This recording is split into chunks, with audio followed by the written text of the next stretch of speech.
to William now, who has put his butcher gloves back on for an official training session with the Sharp Blacks. Good morning, William. Yeah, good morning, Mel. Look, I'm under the watchful eye here of Peter. He's the head judge, and yeah, well, Pete, I think, well, you can explain this, to be honest. This is me. Last time you guys would have seen, I cut the, what's called the H-bone, which I took off the two legs here. But Pete... Yeah, so in judging that, all the teams start with a perfect score, and we take marks off for errors, and in that you've got an error there in terms of your knife skill. You haven't used the periostrum to get it clean like you have on the other side. Hey, that's my first one in 10 years, Pete. Maybe 11. You know, this one's clean. It's all about standards.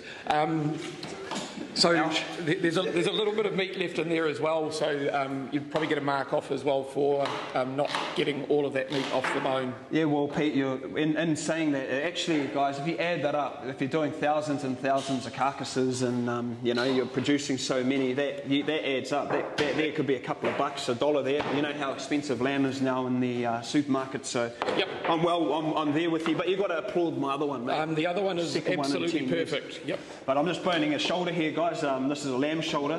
But Pete, you can tell us a bit about your journey, mate.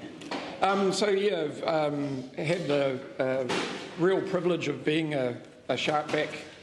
Back when the competition first started, it was just a trans-Tasman competition back in 2011. Unfortunately, Australia thrashed us in that first competition, but it wasn't very long before we got revenge back on them. Again, William, very nice work, but probably a mark off there as well for that little bit of meat. Hey mate, you're nitpicking, mate. Yeah, hey? No, it's still money. But you're right, so there's a lamb shoulder boned out, guys. And what you do, you get a bit of that netting, boom, put a bit of rosemary, photosynthesis, bit of rub, and into it. Pete, I'm not happy with the judge, you're out of here. Okay. You're out of here, mate. But we're back with the captain, Ricky. Here's some of the stuff we did earlier.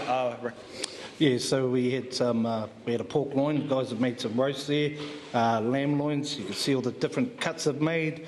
Over to the lamb leg and lamb shoulder.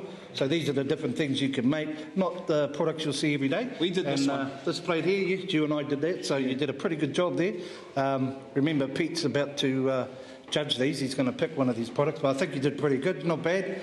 I think if you wanted to always be a Sharp Black, you'd probably be the Rico Ioane of the Sharp Blacks, I reckon. Yeah, fast, good looking, tall, all the things I'm used to. Mate, these are going to be some of the things you will be doing at the World Challenge early next year. Yeah, something similar. We get a side of beef, side of pork, whole lamb, 10 chickens in about 3 hours to create whatever you can. Wow. And there's countries from all over the world, all the best butchers in the world will be there. We were very happy with our performance at the last one, which was in Sacramento, and we got the bronze, so we're going to aim higher this time, and looking forward to it. I don't expect anything less than a gold, mate, so if you don't get a gold, don't come home. That's what my uncle would have said, or anybody in the works would say, hey, you don't have a gold, you don't come home, man. Yeah. Well. So I haven't been home for a long time. But guys, check this out. I'll let you hold that, Rick. But I just want to say thank you, and it was an awesome time this morning, so hey, to us, eh? Ooh. Yeah, just so you know, don't drink it, that's not a beer. Oh, this is some product this time. Again, from our sponsors, Kieran Rupp. There you go, there's some beautiful Aotearoa flavours there. Yeah, look at that, guys. Horopito and Kawakaoli, beautiful. And just before I go, just a massive shout out to when I was back doing this stuff. That's where I got a lot of the laughs and jokes and how to be so cheeky, but also that camaraderie. So I could imagine you guys are very, very similar.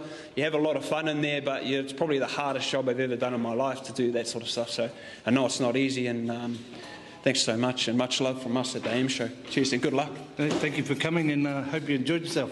Yeah, I did. Well, I really know my meat, mate. That's for sure. And now I know my rub as well. So meat, rub, bring it. What was that little can of stuff, William? What's it called that you opened? Sorry, Mel?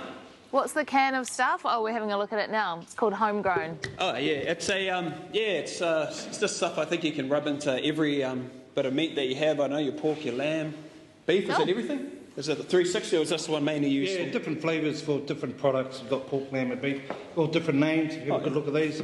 Oh, come on, mate. Yeah. Come on, man. Yeah, You got to remember you're dealing with butchers, so we have Come our own on. unique language. Yeah, I know. Well, come on, you're better than that, mate.